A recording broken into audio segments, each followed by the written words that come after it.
Usong-uso noon yung ganitong gupit. Kung tawagin ng iba ay lungbak. Nininipisan lang yung gilid. And then nililinis lang yung ilalim ng likod. So gumamit tayo dyan ng 1.5 na clipper guard sa gilid. Kontrolin natin ang suklay. Saka syempre, nipisan din natin ng konti yung sa may ilalim ng kanyang tainga. Hindi mahirap gawin yung ganitong klase ng gupit. Aba, may naalala ko sa ganitong gupit. Trending ito sa gupit ni Daniel Padilla. Ayong, ganito yung mga nauuso na uli sa mga mahilig magpahaba ng buhok sa parting likod. Sa mga bagsak ang buhok, okay na okay yung ganitong gupit.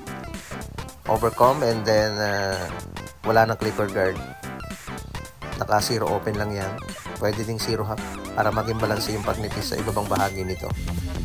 Overcomb again para mawala yung biglang pagkanto.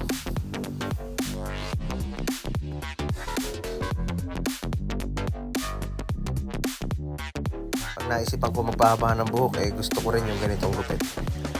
Artista looks, diba? Bumabalik yung mga old haircut noon, mga traditional haircut. Kaya pwede mong ipagupit yung ganito kung ganitong klase ang iyong buhok.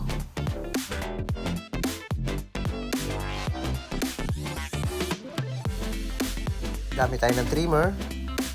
Kung walang trimmer, pwede na yung clipper o kaya yung gunting. Gagawa tayo ng lugar ng pag-aahitan nito.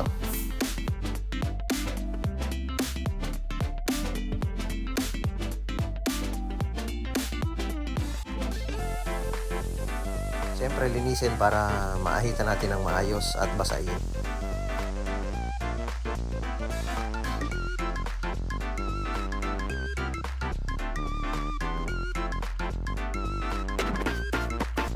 Yung ilalim ng buhok dito sa may batok niya o dito sa likod ay inaahit yan.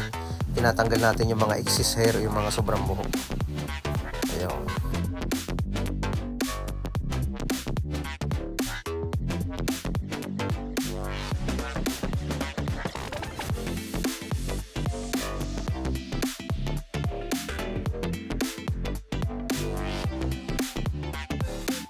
Yan, dyan sa parting yan, aahitin natin yung mga sobrang buhok o yung mga pailan-ilan na piraso ng buhok dyan para malinis tingnan.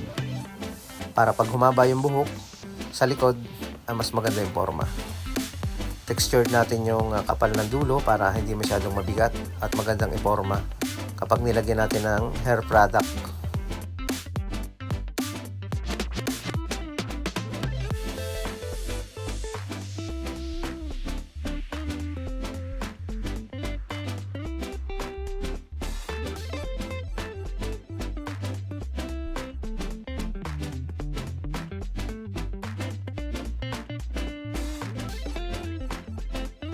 Ayun, okay na. Nilagyan lang natin ng kunting hair product yan para naman looking good at hindi buhaghag tingnan ang kanyang buhok. Maraming salamat mga kabarberos.